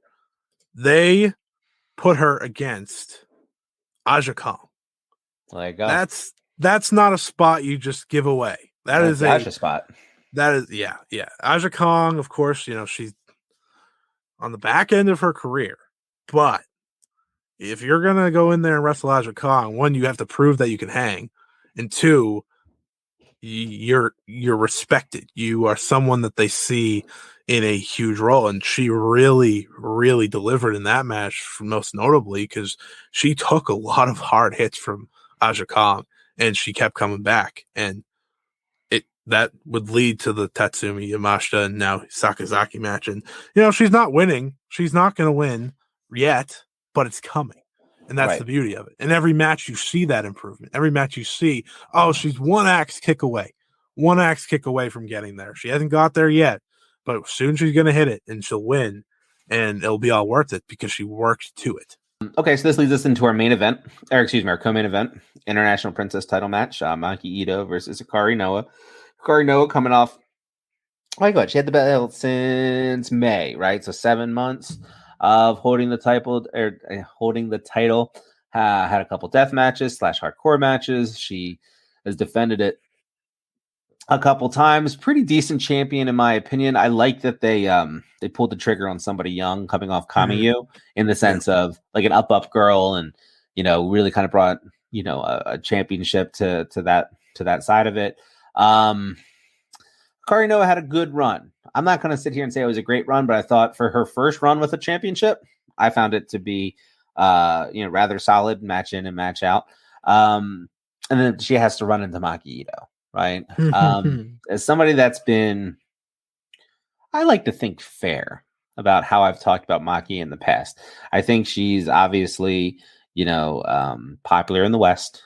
I think that her, I lose all the time when it comes to Miyu and the Princess of Princess title is a trope that should continue, right? I was not disappointed when she didn't win or when she didn't win the title or after she won the Princess Cup. I felt that, if you're going to do an ace run, do a true ace run, and they're doing that with Miyu. So I was fine with keeping the Maki story going as the lovable loser and never being able to win the big one. But when it came to the International Princess title, I thought two things. I thought, number one, Maki taking it off Hikari makes sense because she's higher on the totem pole than Hikari Noa is. So for her to beat somebody of lesser standing with regards to card placement or roster placement, I think doesn't hurt the lovable loser aspect so much. Number one. And number two, knowing that she had such a productive 2021 outside of Japan, outside of TJPW, putting the title on her and then moving that title to the West would just make all the sense in the world if they decided to do it, especially with the traction that Wrestle Universe is getting, et cetera, et cetera, et cetera. you can draw the parallels. Going into this match, I was high on Maki Ito winning. I felt this was probably the best match of Hikari Noah's reign up to this point. I thought it was a banger back and forth. The 16 minutes that it went felt like a breeze. I thought that there was compelling, facial storytelling between the two at the beginning. I thought it was hard fought in the middle, and it didn't get sloppy at the end. They had a motor going, and they could have continued moving forward. Your general sense on this, Scott, where did you fall on the Maki versus Hikari match? I thought it was really good. Probably Hikari Noah's best match of her career, I'll even say. Mm-hmm. Maki Ito is what is the whole purpose of TJPW, in a sense that she makes you invest in everything that she's doing, much like TJPW makes you invest in their wrestlers and invest in their vision of professional wrestling. Maki Ito makes you invest in her matches to a point where you kind of get lost in it. You kind of forget that, like you said, 16 minutes go by. That didn't feel like it. Didn't feel like it for a second. You invest in the fact that, can she do this? Can she finally get another big win? Because when you lose a world title match in any form of professional wrestling, it's tough to bounce back sometimes, because finding that next step is always difficult. And I thought the way she bounced back was great. She had the tag title match with Miyu Yamashita. They lost there, but she wasn't pinned, and then she won the Battle Royal to get this shot. And she deserved it. She earned this in her 2021, beginning to end year. She's one of the most improved overall wrestlers in all of wrestling. And that's not to take away from Hikari Noah, who gave it right back in this match. She made you invest. It was one of those times where the champion was the underdog, which is a great story to tell, because it makes you feel more for Hikari Noah too. And I thought Noah, she is someone that I can understand why they want to build around her. She screams charisma. And I thought this was a perfect way for her reign to end, because one, it was a really good match. The point where when she hit the Blizzard suplex but couldn't bridge, I was like, oh, that was such a good little point in the match, because you can build off of that. Oh, she was that close to taking out Maki Ito, but she just couldn't get it done. And of course, she would tap out via Ito special. But I love those little things. And I think Hikari Noah, the more she gets reps like this, which is why I thought the title reign was smart, she got major reps right off the bat, is that, sink or swim. It's sometimes the best way, especially when you want to push a star to the top. It's the best way to do it. And she swam. She swam the entire reign. Was it a perfect reign? No. Was it the best reign of the year in wrestling? No. But it was a very good reign, and it established her as, okay, she's now one of the top stars in TJPW, and now Maki Ito can make that title prominent and have her own reign that she's earned. Maki, after winning it, then does a presser, pretty much saying that she's going to shop this baby around the world. To which then we got Thunder Rosa calling her out, because Thunder never really lost that title. And she beat Maki for it. Mm-hmm. We know that there's an AEW partnership. We know that Maki on some level is probably headed back to AEW at some point. Do you think this match is better served in the United States, or do you think that this rematch should be done in Japan, where Maki lost the title to begin with? I think it should happen in Japan. I don't necessarily love when a promotion's title has to get defended elsewhere, because that's a big match for that promotion to succeed with. Like, that's a match people can invest to, and that'll bring eyes to TJPW. It brings more eyes when Thunder Rosa is wrestling on a TJPW show than when Maki Ito is wrestling on an AEW show. That's just my thought. But if they want to get the match and Thunder Rosa is not going to Japan anytime soon, I can understand why they would do that too. But I'm always in favor of a promotion getting their title match their big title match on their show rather than the other way around, because it means better business for them. And of course, the way they sold it on social media makes you think they'll actually do it. Was that them just kind of talking to each other and calling it a day? Maybe there nothing comes from it. Maybe they never do it. Who knows? But I think if you can, you try to get in TJPW. If you can't, you at least get the match in, because noise for your promotion anyway is better than none at all. Let's move on to the main event, shall we? Princess title match. We got Miyu Yamashita versus Mizuki, who it's criminal that Mizuki hasn't had a pop title reign yet, but I digress. We got Miyu versus Mizuki, one half of the tag team champions with Yuka as the magical sugar rabbits. Mizuki is one of the most interesting wrestlers going today. I think she has a tremendous finisher / signature move in the whirling candy. I think it's something where, her aerial skill set is strong. It's probably the strongest in TJPW, if I'm being critical of everybody. And she's always right there and can never seem to win the big one / they never pull the trigger and give her the title.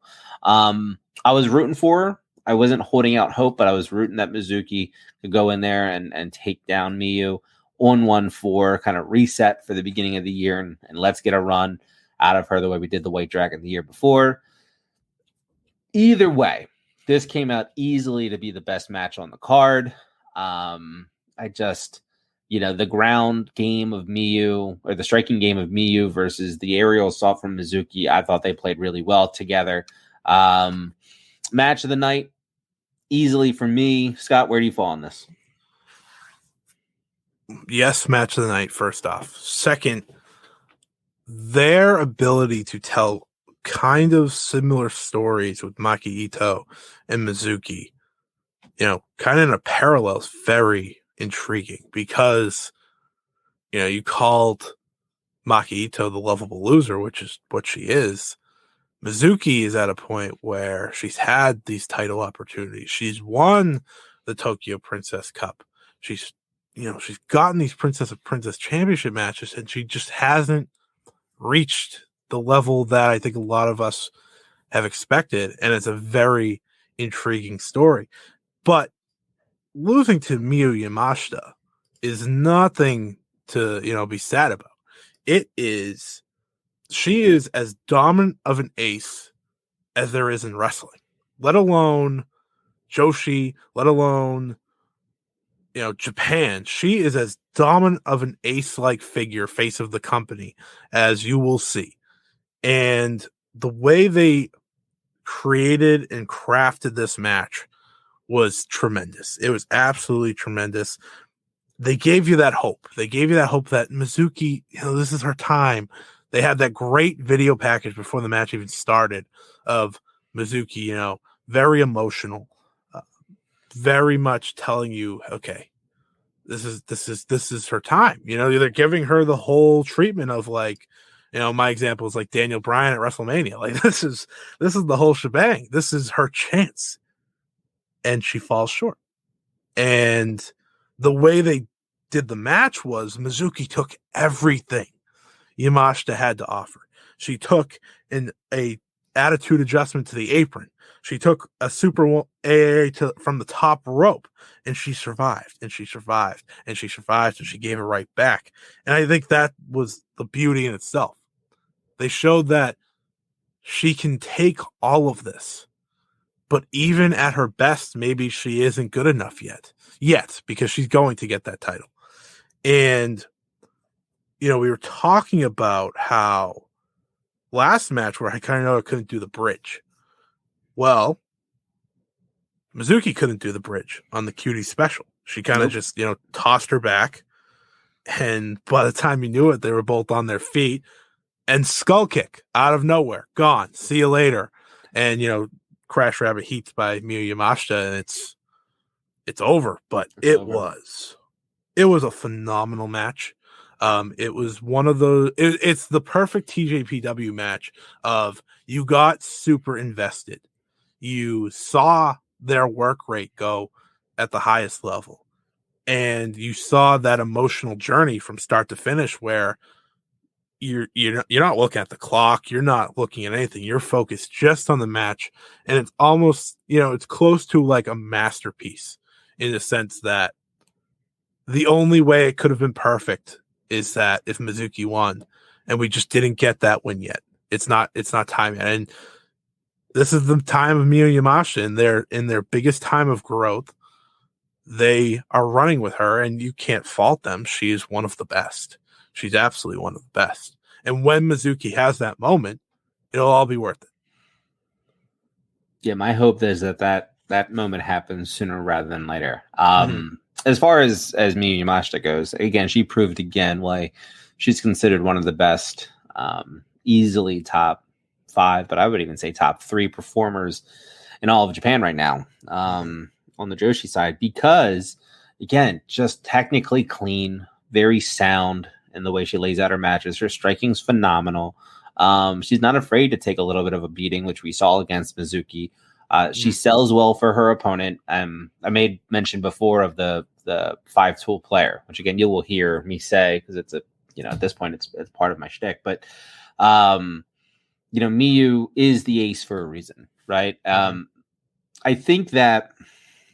And it's weird because I don't think you can have too good of a wrestler in any promotion, but she is far and away so much better than everybody else on that roster. And that is not a knock on the roster. That is a compliment to Miyu Yamashita with how well she does at this thing called professional wrestling.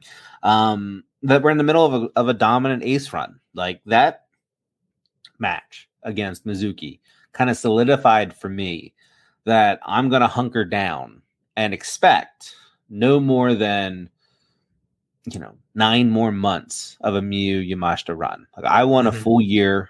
I want to see this be looked at as one of the more dominating runs by anybody in Joshi in a long time, because one, I think she can do it and make it believable and keep it compelling the entire run. But 2, we haven't had a good ace run in wrestling since Okada's reign a couple years back, in my opinion. I just haven't seen that established ace just run roughshod over the entire roster the way Miyu Yamashita has. And who wins it, who beats her, all to be decided another day. Watch it be Yuki Arai in 2 years. But it is one of those things where I look at it and I say, like, I want an ace run, and my expectation moving forward is that's what we're going to get. And again, she cemented that for me this match, once again, proving why, she's the best. If she's not the best, she's one of the best in the world. Yeah. You knocked it all on the head. The only thing I have to add is the way they've made her title reign. It almost feels like I won't be satisfied unless it's a Mizuki or Maki Ito title win at the end. Like, that is how good these back-to-back matches have been, of getting you emotionally invested and, watching them just come up short. They had everything it took, but they just came up short. And it almost feels like that still should be the goal. We don't know. I will never know when Miyu Yamashita is losing. I will not. But what I do know is that we are on a special run. She's one of the best in the world. And I'm not going to complain about it because it's been a great reign so far. And I think you still have a Rika Tatsumi rematch in there if you want it. Yep. You have a number of matches, but that's one that I instantly look at. I'm like, I feel like this title reign should not end until that happens. Yeah. Yeah, no, I agree. I agree wholeheartedly with that. What's interesting about our champions now moving forward is we have Miyu Yamashita as the pop champion. We have Maki Ito as the International Princess champion, and we have the Magical Sugar Rabbits as the Princess Tag Team champions. All 3 of which were champions at the same time a couple of years ago. Now, a lot of us after Cyberfight, or going into Cyberfight and then coming out of Cyberfight, were of the opinion that they kind of hit a reset and they were kind of going back to these prominent names holding these titles, for business purposes, right? And that was kind of like this underlying theme of the last 6 months. We are at a point where we are now confirmed. Everybody who was a champion at the same time a couple years ago is now champion moving into 2022.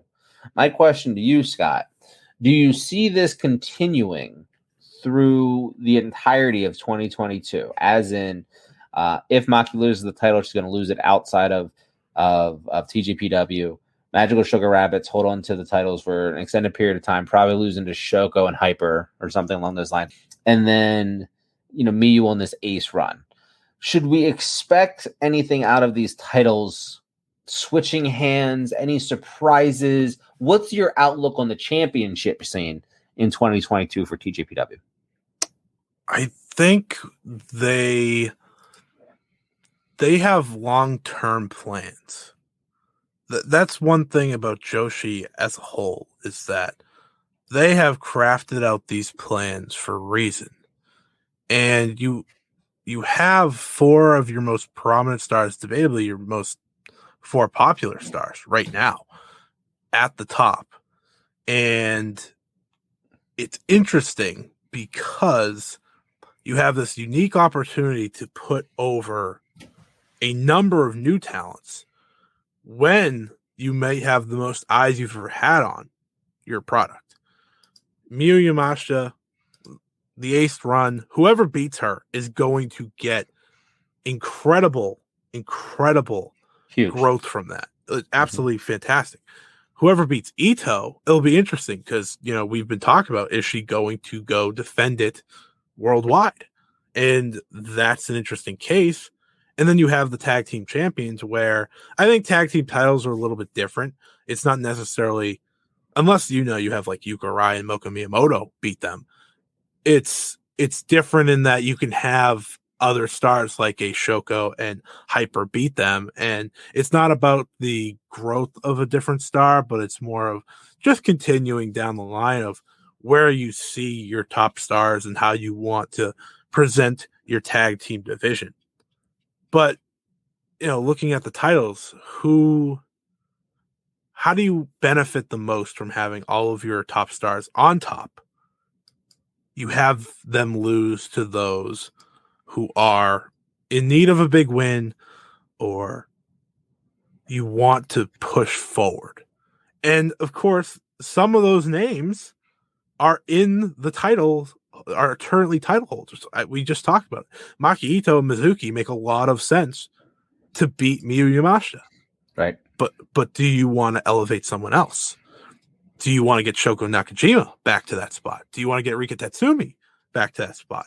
Yuka Sakazaki, like the list goes on. Do you want someone that has been there, like those three? Do you want someone like Maki and Mizuki who have these stories built in of they're trying, they're doing their best? Or do you just want someone completely different out of left field? Do you want to bring in, and this is the thing with TJPW, they don't bring in people. It's the next champion. The next champion is probably on this roster in every sense.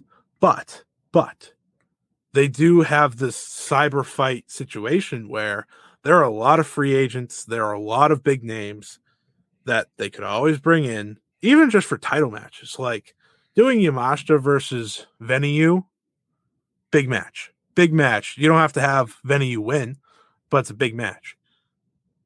I think they're in a perfect spot of people are checking out TJPW. Wrestling Universe is brand new, like the way they rebuilt it.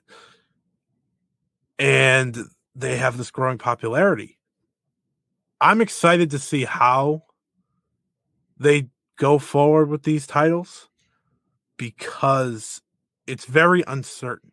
I don't know if you have a certainty in your mind of how they go, but I'm hoping they build with each title loss for their big four, in a sense. Yeah.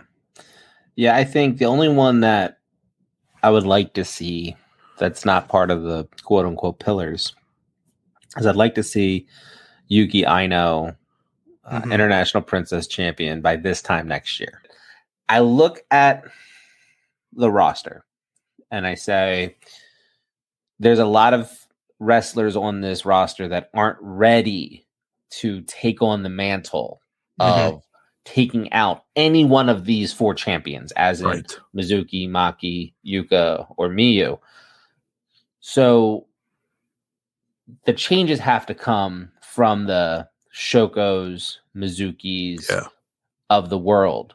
You throw in the Rika Tatsumis of the world, right? Those 3 would be like your next layer underneath of that. I think Yuki Aino's right there.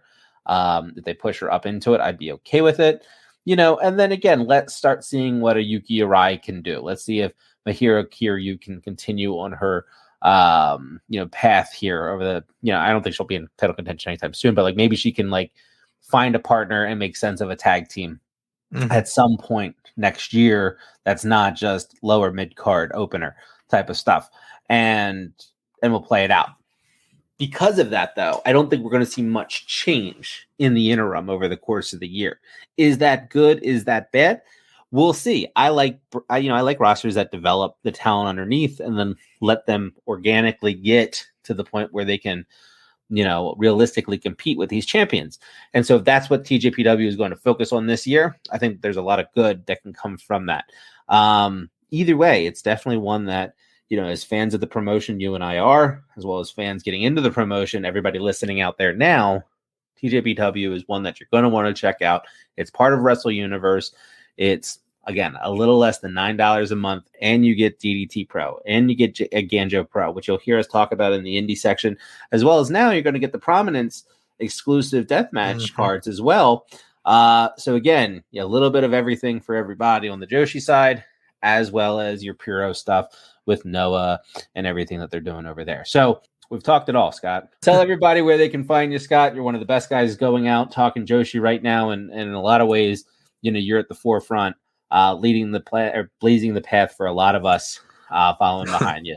What are you up to? I appreciate that. You can follow me on Twitter at Scott E Wrestling, spelled just like that. You can check out all my content, which is a multitude of places. Fightgamemedia.com. I have a weekly Joshi column. That is also where my weekly Joshi podcast, the 5 Star Joshi Show, airs each and every Friday on the Patreon. We have a free show up currently on their podcast feed talking about Stardom and Stardom's 2021 and why you should be excited for 2022. You can check out my other content, which is also Joshi related, at Voices of Wrestling. That's almost all Stardom. And Last Word on Sports, pro wrestling site, where I cover a little bit of everything there. And I also have a podcast called Ring Post Radio, which I do talk Stardom on there as well. But definitely, if you want to hear me Joshi, follow me on Twitter, check out my column on Fight Game Media, and then definitely check out my 5 Star Joshi podcast on the Patreon, because we talk every single week about all the topics in Joshi. And JPQ has been on before, and he'll be on again. So definitely please check that out. And JPQ, thank you so much for having me on here. It's been a blast talking to TJPW, and I hope to come on again someday. You will, man. Scott E Wrestling on Twitter. Make sure you're following him. If you're a fan of Joshi, if you're a fan of learning more about Joshi, if you're a fan of any type of wrestling critiques whatsoever, the man does it all. Can't speak any more highly about this guy than I already have. For now, make sure that you stick around, because we are doing the baseline here, ladies and gentlemen. We are going to move into part 3, Ice Ribbon, next time on Just Joshi. Later.